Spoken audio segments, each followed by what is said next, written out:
hopefully they come. So I want to ask you the question, how many of you are difficult?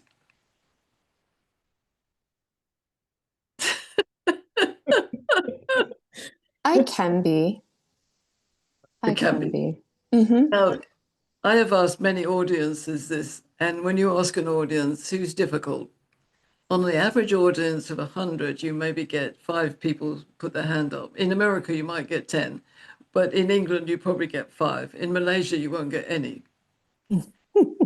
But if you High ask the proof audience, definition.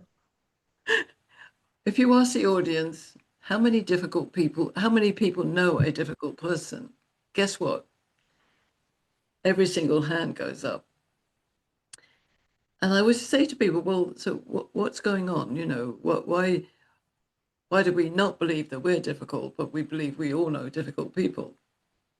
So what I say is there's no such thing as a difficult person, there's a difficult situation. So when we feel the tension or the anger or the frustration of somebody being difficult, whether it's a man or a woman, or it happens to be somebody of a different generation or different nation, it's because we're not tuning in. We're not getting that synergy, harmony, connection. And therefore we're part of the difficulty. So that's really my premise in terms of, do we really know who we are? And do we really know who the other people in any conversation or any situation are? And I think most of the time, we don't necessarily understand people exactly. We tune into them, we get a feel. And when it's working really well, it's fabulous. And we don't actually notice all the nuances of what it is. We just know we like this person, we're in tune, we're creating what I would say is a magical conversation, because there's no edge. It's almost there's an excitement, a run of energy. Would you agree? So how do we deal with a difficulty, especially in a situation where, you know, when we look at men and women in the world, we know that there are inequalities, there are imbalances, there's many things as well as just being men and women that go wrong. So I'm not saying it isn't about other aspects of life, but we know that if half the world is female and half the world is men, women are not in an equal and balanced state in terms of the statistics we know. And sadly, we know that I think it's quoted as 3 out of 4 women have been abused in the world, and that's not blaming men about anything, but the situation, I think, calls for looking at the world a different way and creating potential authentic harmony by understanding that we're different, and actually it's fabulous to be different. We're not the same. We're not the same by gender, by nation, by ideology, by thoughts, by sexual preferences. There's so many wonderful differences. So rather than saying the differences are difficult, let's find out how they come together. How does this tapestry of the world come together? So how do you feel about the world today? I'm hoping that you're all feeling optimistic, but what was the word as well as optimistic?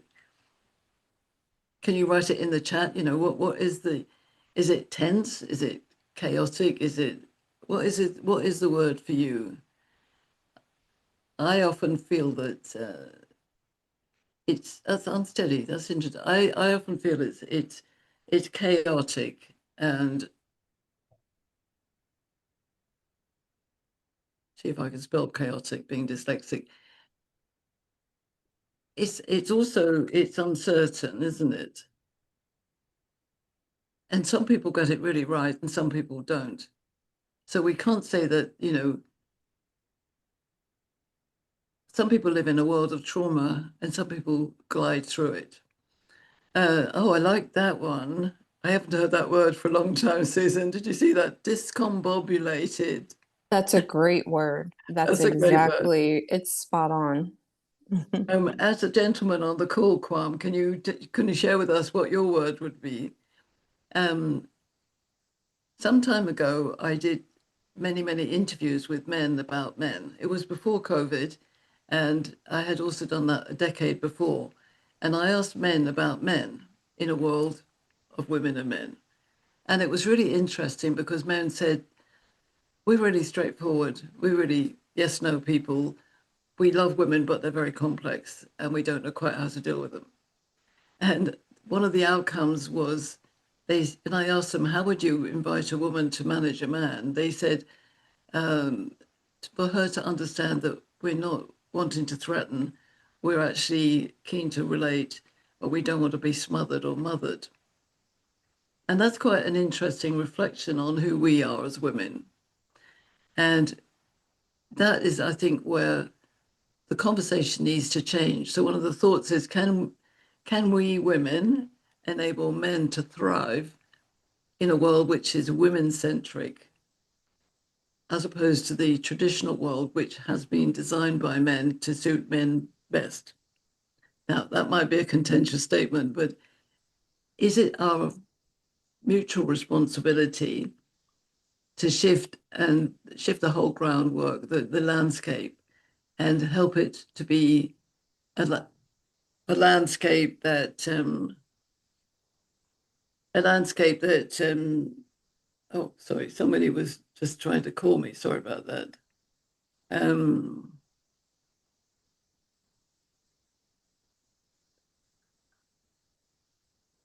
okay, somebody who's going to pop in. I'm just hoping that everybody can find the right link. So sorry about that. Um, so what the shift that I believe we need is not to continue fighting for equality, although we still need to move forward on some of the principles of evolving equality in terms of policies, laws, etc. But I had a very important experience of one of my colleagues in South Africa, Fumza Diani. She ran a session with top men in a very corporate tech organization, and she invited 3 top men to sit on the stage with her and 2 other top women, and they discussed without judgment how women saw men and invited the men to share. There was 90 people watching. They had an audience. After an hour, nobody wanted to leave the room because they were so engaged in this conversation. And the 3 men were so open that the top man said to her at the end, I didn't realize any of this. I didn't know that's how women saw us. I didn't know that's what was the problem. And so very often we don't know what it is we don't actually know because we haven't sat in that situation. And I know that both Dr. Tia, Susan, Erica, you've all been in corporate situations which have been very dominated by men. And we will invite Kwam to give us your view as well. And it's not that the men have necessarily wanted to dominate, but you might have been the only woman in the room. Therefore, by deem of numbers, men take the priority on how that meeting would exist. And so if we're going to change the landscape, as well as changing the numbers in the room, we have to change the dialogue and the narrative. Yeah.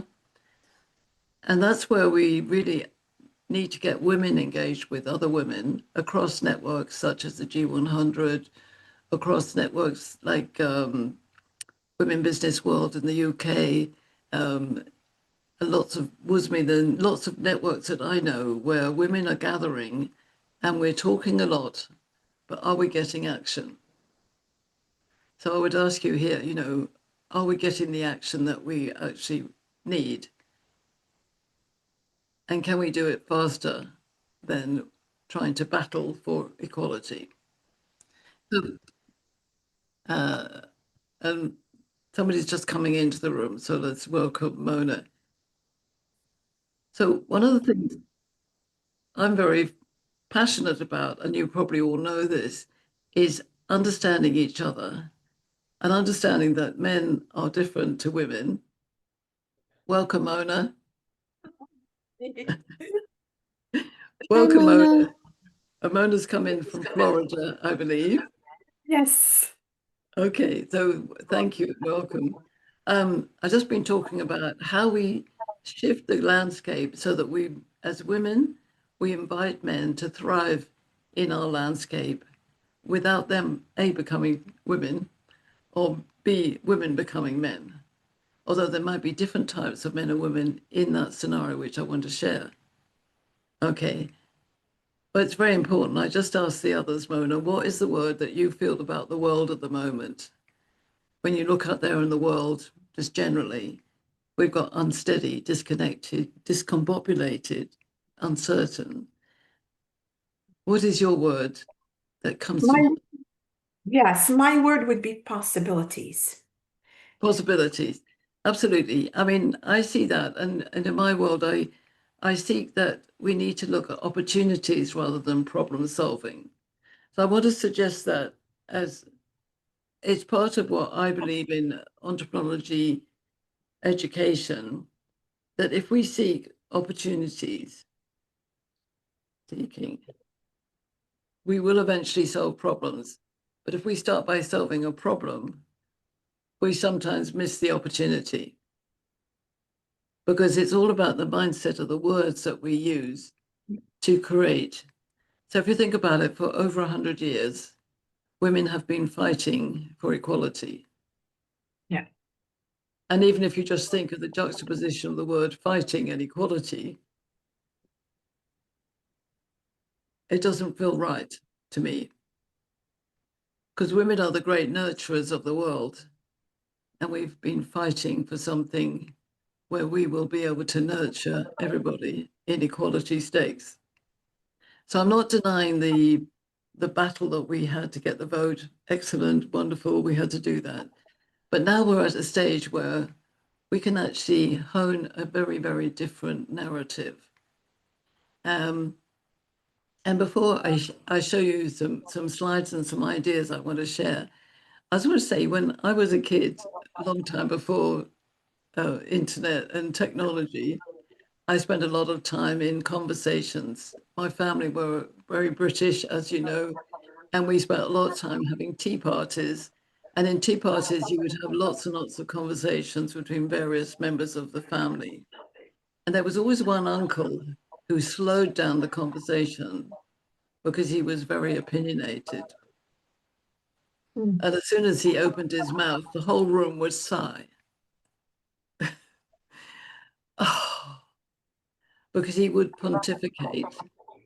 He would go on about his opinion. Now we know that there are many people who are very judgmental. So I'm not saying we can't have opinions, but in terms of what we do and create magical conversations and understanding, we have to listen and also be assertive without controlling. Would you agree? Yes. I And agree wholeheartedly with that. and often it's a natural trait to be judgmental. So I'm not saying we can't be that, but we also need to listen to ourselves in that situation. Now, I'm going to ask another difficult question to maybe to the ladies, but Kwame, I'd love your view as well if you are listening there. Do you think that women get on with other women easily?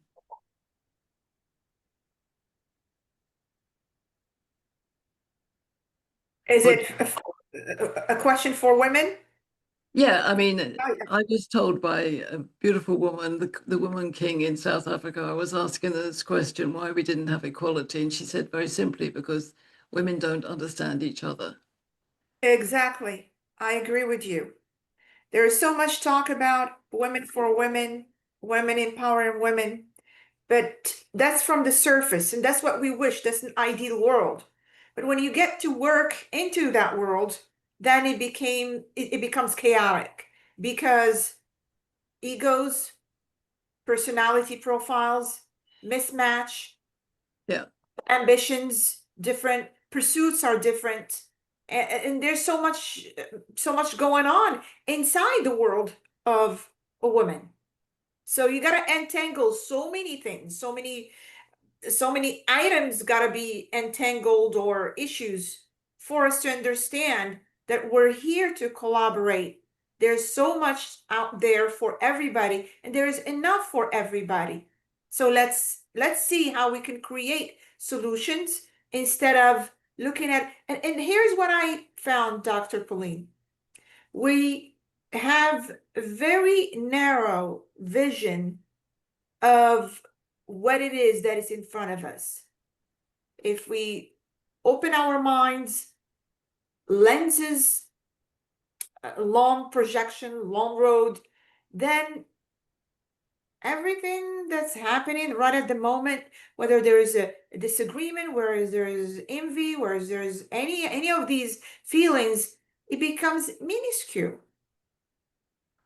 Absolutely. And I want to bring the others in, because one of the things I feel, and I want to show you my map that I feel will help us, is that we are having arguments at the wrong level. We're almost having arguments which are too mind focused because of all the 100 years of struggling for the vote and for quotas and for everything that we have gained. We've got caught up in that somewhat aggressive side of the world, and we don't need that. And this is where our mission is, to help men thrive with us and not change who we are, but we need to change ourselves first and understand each other. Dr. Tia, I think you want to say something. Yeah, absolutely. I think what I've noticed from my experience is, and I'm also a mom of, my oldest is a son, as I shared with you before, and then I have two girls. But what I've noticed is when you have women together, they what I notice is I see it happening more among a group of women of comparing themselves to each other, but I see that that stage starts early in life. So I think, like I call it that junior high, that preteen, teenage years, girls, and they start noticing who's developing more, who's getting more attention, more, and so I think. Those young ladies grow up to be big people, and I think some of those things still carry with them. So I think that what you're saying is true, that sometimes women, but it's because we have a longer it's like a woman is more likely to fight with another woman than to have that same argument with a male. Yes. And so with that being said, I think it goes back further in the conversations and things that we need to have with young girls and things as they're growing, because again, those same girls grow up to be women, they grow up to be in the workplaces and things like that.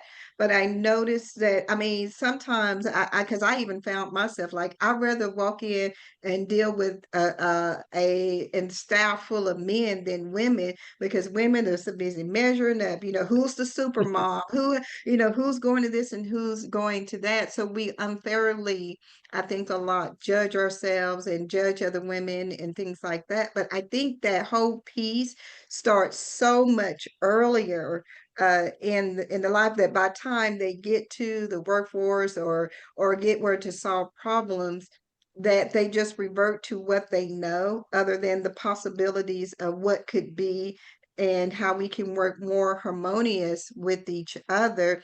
And that's just, like I said, from my personal experience, things that I noticed. Yeah. So I agree with your comment, yes, but I think that's because it started so much earlier in life for women, and comparing us and noticing that it just grows with us as we grow up. Absolutely. And let's go to Erica, because I think it starts right in the playground and in the family. And that's a lot to do with this 100 years of as I say, the imbalance coming forward. So Erica, your thoughts? I think I'm agreeing with everyone's points here. And I think a couple of things where I see the disconnect or the lack of harmony with women is with women who struggle with confidence. Confident women, not, for lack of a better word, cocky women, there are some women who are overcompensating. They feel they have to demand their place rather than just mesh with everybody, if I could say that. A great example, there's a lady at my husband's work. She just was hired on. There was a man in this assistant director position for quite some time. He's very ill terminally. And so they replaced him. They hired a lady. And my husband says he hasn't had a lot of communication with her, doesn't know about her, but she was listening in on a call. She's coming into a group of people that have worked together, most of them for 15 plus years. And she just came in super aggressive, very standoffish, and he asked my opinion about it. So you have women like that who feel they need to put their stake in the ground to have Over. you treat her as an equal, and it's too much. And then I see the confident women are able to get on very well with other confident women. It's those who are lacking confidence that have the insecurities and start the comparing and the worrying and then become bitter with it. The other piece is Dr. T has said it very well. I have 3 daughters and 2 granddaughters. So my husband and my son-in-law are completely overruled and we're all strong women. However, it is with social media, especially, I think that's why it's starting younger and younger. And my youngest is 16, and I hear the conversations with she and her friends. Luckily, she likes to be around girls that are just very easy to be around. They don't like drama. But I hear the conversations, and you can tell when mothers or um, mother figures in these girls' lives are insecure because it carries over into the conversations of the young ladies, right? So getting to it sooner Yeah. is key. And what I tell my daughters is this: they will sometimes tell me, well, I talk to dad and dad, blah, blah, blah, and they'll complain. And I say, you need to understand something. Their language includes body language, number one. And I said, when you're having conversations, you can't assume that a man understands your non-speak. You know what I mean? Men think very rationally. It's not wrong or right. It just is. They think a certain way. So if you're beating around the bush and expecting a man or a young boy to understand what you're saying, it's not going to happen. You have to say what you want, say what you mean. And so I've been talking to all of them about this for some time, that you have to give and take. The conversation just can't be from a male or female point of view. You have to understand how they think first and then have Yes. the dialogue after that. Yes.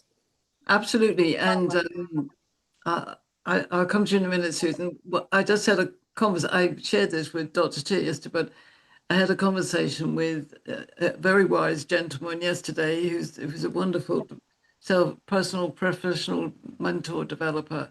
But he said the challenge is helping other people, listening and understanding other people means I can't take time out for myself.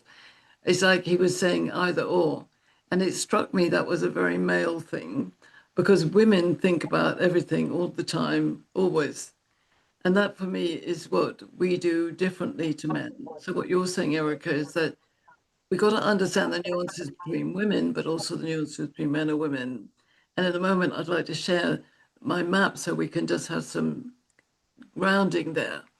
But Susan, I know you've done a lot of work in this arena in the corporate world. Yeah, thank you. Just a reflection on why women might not always be as supportive of each other. As you said, women have over the years fought to be in a space. And the space that is given, as you said earlier, more often than not, it's not women in the majority. Women are still in the minority. And there's often a mindset of the people making decisions. We've got a woman, so we've done okay. You even see it on things like American Idol and The Voice, where The Voice specifically, I've noticed through the years, there are always four judges, and three of them are always men. One is always a woman. And the judges change, but those dynamics that remain the same. So Mm, you could say you can see that in different spaces. Inclusion generally, you can see it, but thinking of it from a gender perspective, it creates, you could say, a scarcity of opportunities. So I'm the woman, I've got into that space. The natural thing, and if you think of the nurturing nature of women as we describe it, the expectation would be that we support the next woman, help them Yeah, get up the ladder. But if there's only one space, then there's the risk to self by helping others. And so the structures, the hierarchical structure and the nature of things, not to say it doesn't have problems for men, because it does in different ways, but I think that, and it's the yes, scarcity in different spaces as well. I think even with young girls, you might find that that's a factor that comes to play. Men yes. compete in different ways, but that's possibly a key factor that prevents or holds women back. Well, it is, and it is this multiple levels of communication. And I like that, Kwam, you said, I guess we men read women emotions wrong. I think it's that it's not, we misunderstand most of the words that anybody says, even if you take that, um, most of the time we need to explain ourselves in different ways. Watch the body language, watch the tension. Women tend to speak with much more emotion and very and. So what this guy was saying yesterday when he said, I can only I the challenge I have when I'm helping other people, I can't think about myself. I thought, well, I do both, and I think all of us women do. And I explained that to him. He was being very either or. And men tend to be either or. They do a task, they get it done, they do the next one. I had a gentleman in a workshop who said to me, oh, I do multitasking. So I laughed inside and I was very polite. I said, oh, tell me about that. He said, I have a list of things to do and I get them done. And all the women in the room were laughing. So Kwam, take this on board. I said, yes, but women have a list of tasks and they do them all at the same time. They do A1, B2, 6, 3, 8. Even the very well-known lady at Pepsi Cola, Nora, she said, we also think about, well, is there enough milk in the fridge and do I have to get my mother tonight? And am I writing this proposal? And we do all these in a twist of tapestry, but for us, it's norm. For men, it's not. So if we take a look at the map in a different way, that's where I think the change comes, because the map has always been a male map. And for all of you who need to read Invisible Woman, it's a very good book about this template, which has been designed for us, is not the one that we would use. If we could change every square table in the boardroom to a round table, we would start making a difference. But men wouldn't necessarily think about doing that because the round table doesn't apply to them. They want the square table with the authority places. Now, can women all sit round a round table and really bring our nurturing energy into not just the workplace, but how do we combine life and business? In my experience, women have always brought life to work as opposed to leaving it at home. And that's made the difference in how business is being created. Um, I just wanted to share my map with you so that those of you who know it, you know what this is about. But I don't think I've ever shown you Dr. Tia and Mona. I don't know whether you've seen it, but um, I'm not going to show you all of these slides, but I do want to say that for me, creating a joint custody world is about starting to really understand each other. So if we really wanted to rewrite the blueprint of what the last 100 years, dare I say 1,000 years have been around, we need to recognize each other, recognize women, recognize men. Can you see my screen okay? We can. Okay, great. We need to recognize that men and women are different. We do different things. We bring different value. So if women are bringing life into work, i.e. emotional intelligence, family life, conditions that we have in our life experience, babies, caring, all sorts of things, then we need to have a different conversation and reframe that core narrative, which says business is different to life. That's my view, and I'd be interested in yours, because only then can we come together, and then we can create, I think we can create sustainable prosperity very easily. So there's two principles for me, is that the me is important in order to create relationships and create the we. And when we look across generations, we got to move away from that picture where women feel very threatened by men in a workplace to one where guys and girls are on their mobiles, they're living in a different world. They can actually create with us this new blueprint. And that's what we're doing with intergenerational wisdom, because we are unique and different. And I believe that women can empower men to be empowering for women, as opposed to trying to fight for equality. So we need the language, which is authentic harmony. And that's not ignoring equality. It's actually saying we don't want inequalities. We want to know what is good, what is not good, where are the opportunities, where are the choices. And this is why we're focused on, and we're doing this in our conference in Tanzania in July. We're looking at authentic harmony and what we call joint custody world, sharing it with you, Kwam, with other men, wise women, and really helping the women who don't want change, and there are women who don't want change as well as men who don't want change, is to really understand what is coming together. So I designed this map for you guys and girls because I wanted to maximize both men and women. It wasn't just about women taking over the world. It was about maximizing emotional capacity, which is not fluffy, it's real. Nurturing should be on the bottom line of every P&L, making sure we know what our natural talents are, and making sure that when we know there's a difficult situation as opposed to a difficult person, we can create the best for all. That's what that cycle tells us. I do need to honor me, but I need to honor you and me, and I need to honor us.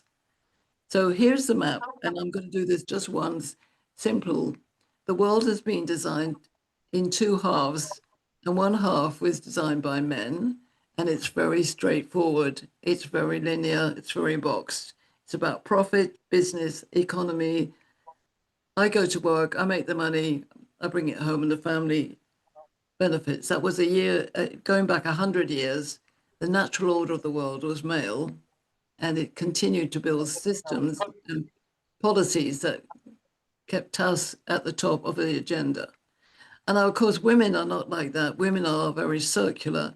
We work in circles, we work in menstrual cycles, we work in multitasking, we work with lots of ideas coming in at once. We go and. What we need to do is to understand the advantage of either or and. Very often, even wise men have said to me, I don't understand and, because they've got a motor which is either or, even if they're wise. Now, once we understand that, we can start talking to that and looking at the advantages. We also have the energy of masculine and feminine.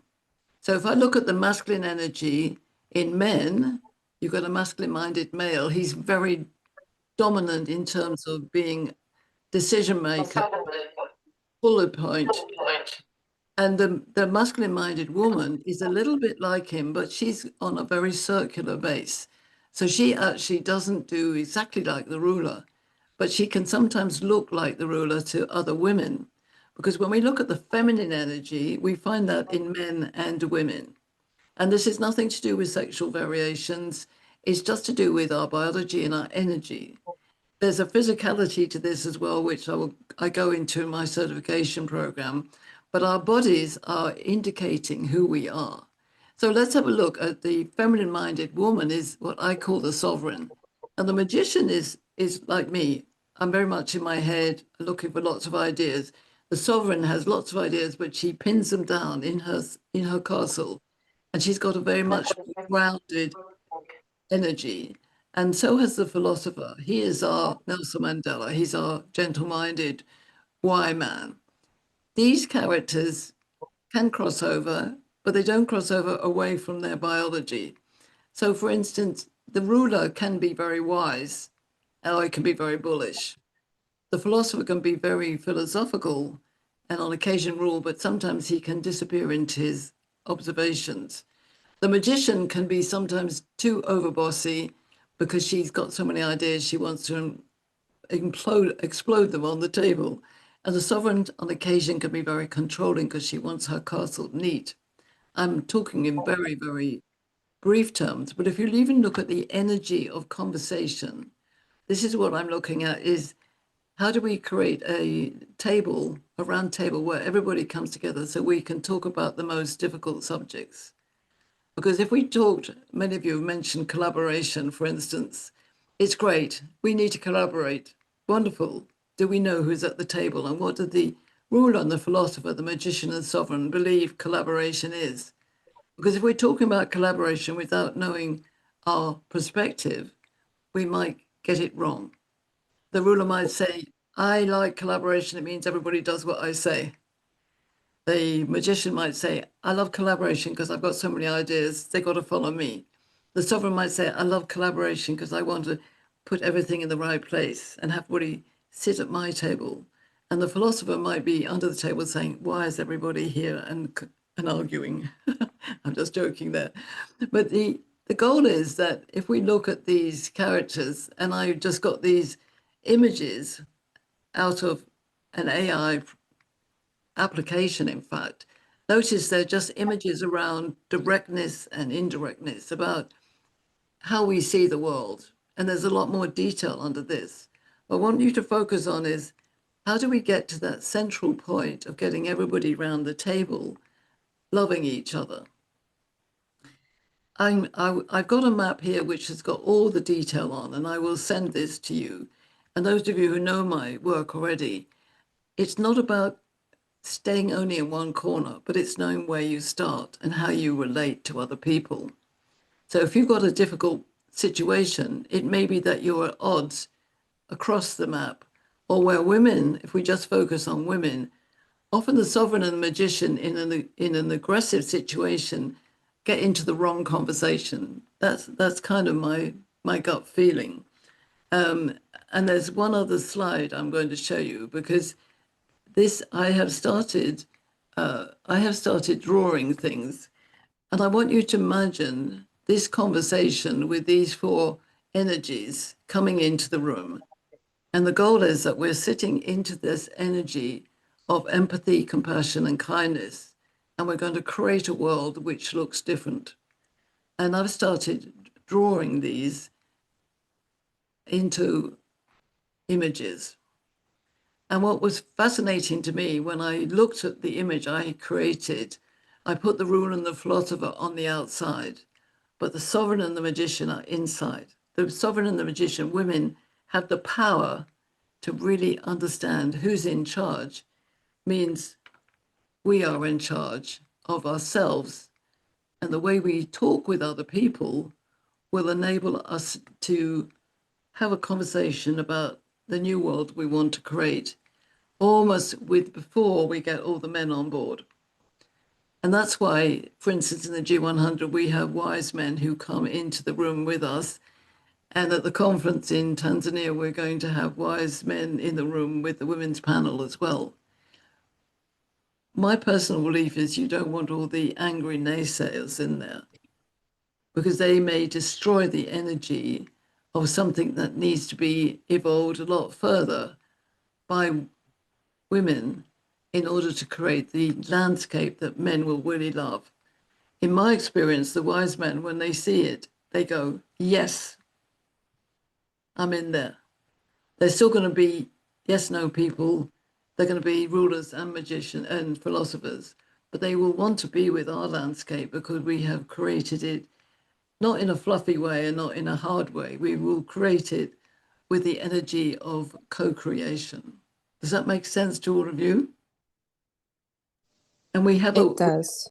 we do have a way to go, because I think, as Meryl Streep said, women have been speaking men forever, but men haven't been speaking women forever. And so Kwame says he had to jump off because he's on a train. Let all men encounter the truth that women sitting on the table bring so many solutions to many troubles. Men help the women encourage her. That's fantastic. Isn't that a beautiful line? This is why somebody like Kwame turns up to this, so we know that he's willing. And I actually put in my post, don't come if you want to be contentious. So I think we need to lay the table. We need to lay the table with the words that we want to enhance with our sisters and invite our brothers to join. I love your comments, please. I think that is, Fantastic discussion. Sorry, please. go ahead. No, you. No, just my comment that it was a fantastic discussion. I am discovering more and more things that perhaps I didn't look into before. Thank you. Erica. I agree with that. And I think when we focus on Mona, I think it was you who said possibilities. When you focus on the possibilities, then solutions come forth. Like I've always, with my girls, I've always said, we're not just going to sit around and gripe about things and whine and complain about them. Express how you feel, and then what are we going to do about it? How are we going to solve it, make it better, fix it, whatever the situation may be? So I feel that when we start looking at the possibilities, and we're in the present, we're not in the past anymore. We all know here on this call where we've been.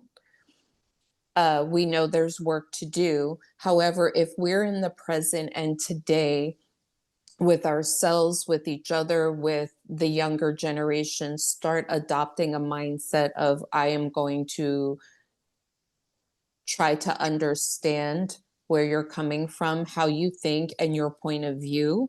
That will make the difference. And I have found when I have been in rooms with mostly men, the way I carry myself has fostered the conversation, because I don't go in. I mean, I recognize, let's be honest, I recognize that I'm quite in the minority.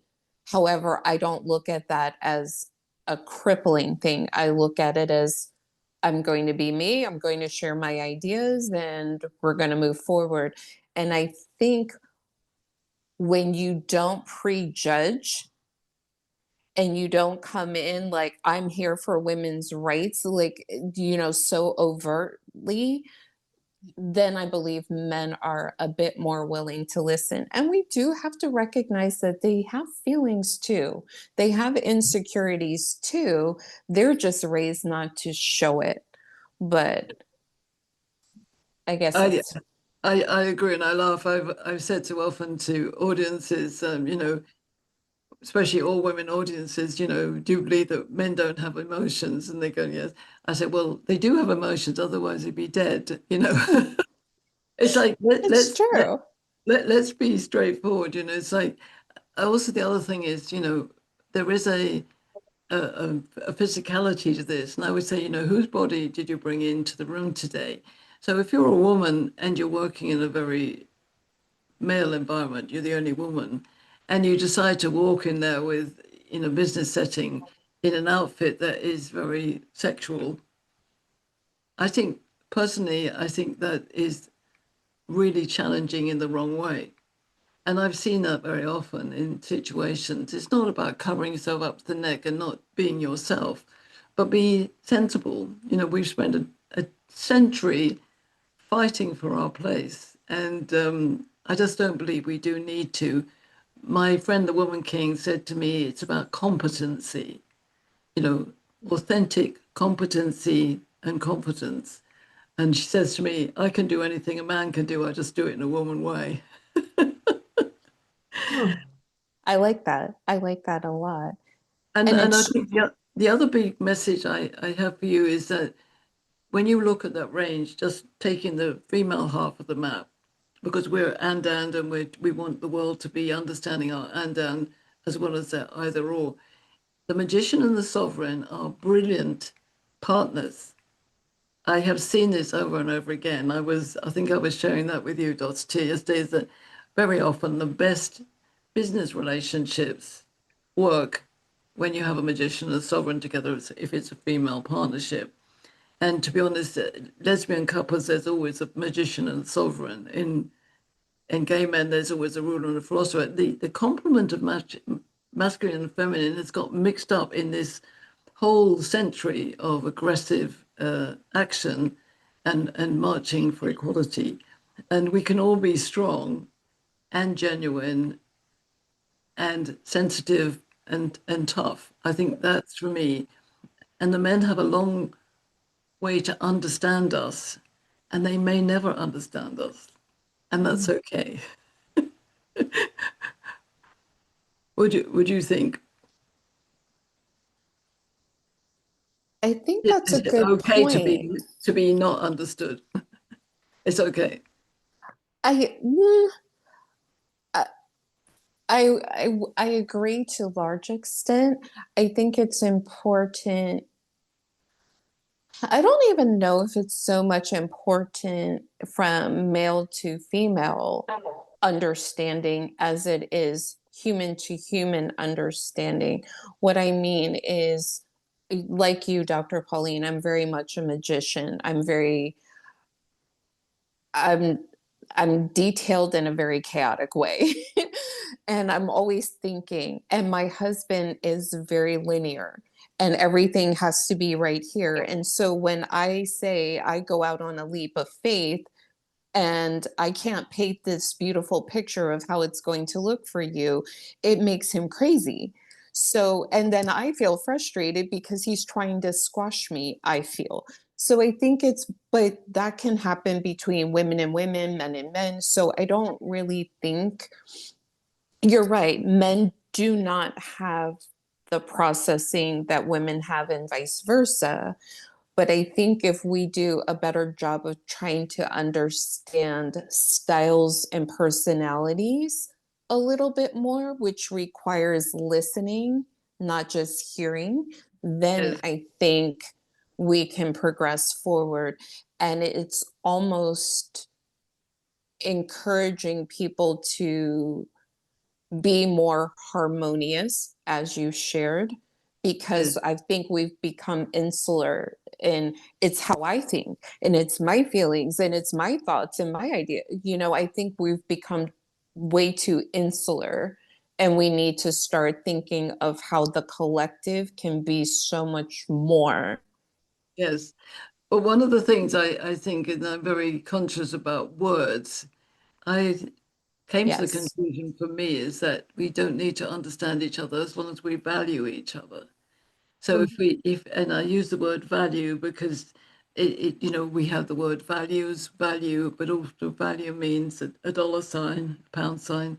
That, for instance, women are amazing nurturers. You don't find the word nurture in a man's vocabulary, and you don't find it on the P&L balance sheet. But nurture could be a key factor in business when you're attracting a market and customer loyalty. It's another way of explaining that. But when we have words that don't translate across differences, and that's true across generations as well, that's where problems can turn up. So we're trying to seek words that everybody around the table understands. And then we can say, well, what is the value of the ruler, the philosopher, the magician, the sovereign?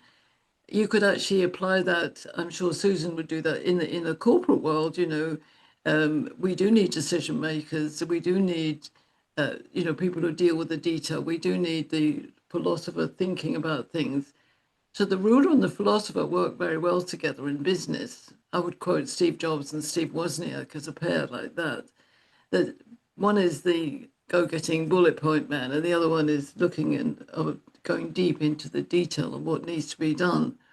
But often the ruler gets annoyed with the philosopher because he thinks he's being wussy and not man enough. That would be a situation similar to a woman not understanding where maybe the magician is more chaotic and the sovereign wants more detail and control. Whatever it is, it needs a better conversation. Yeah. And that's really what I think is what is the magic here is when we feel the tension change to not good, we ask for clarity. When the energy is good, we keep on going because we know we're in a space where everybody's flowing together. But that makes sense for all of us. And I think women are more energy focused than men. So we take the lead. Thank you. Thank you. Thank you. Thank you for being here, Erica. You're And welcome. Bye, ladies. thank you. Thank you, all of you. And what I will do is I'll keep the recording and I will send you the slides so you can take a look at the map in more detail. But I'm glad we had this conversation because I always quote the woman king, but one of the things she said to me was that there were a lot of women when she became king, which is a royal title. There were a lot of women who said you shouldn't do that because it's a man's role. And that's one of our challenges is within our own sisterhood where women don't want to change and we do. We need to be not angry with them, but either embrace them to be with us or bless them and go on our way forward to make the world a better place. I hope you agree with me. Anybody, last word, Susan?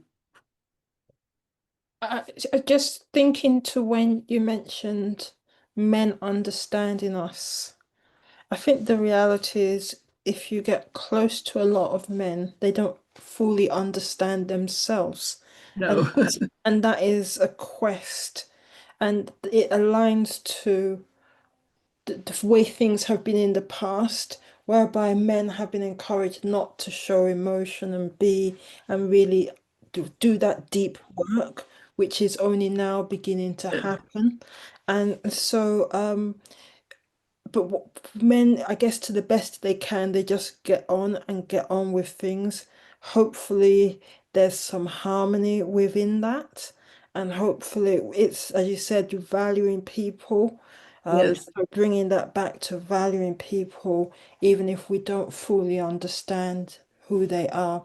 And I guess I find myself doing more and more work around men as that board behind me, yes, it's recognizing the challenges that men face. And so, whether it's bringing them into a space of their own, yes, supporting them in their own space, or bringing them into our space, those that are open, it's just recognizing that it's not binary and it's not linear.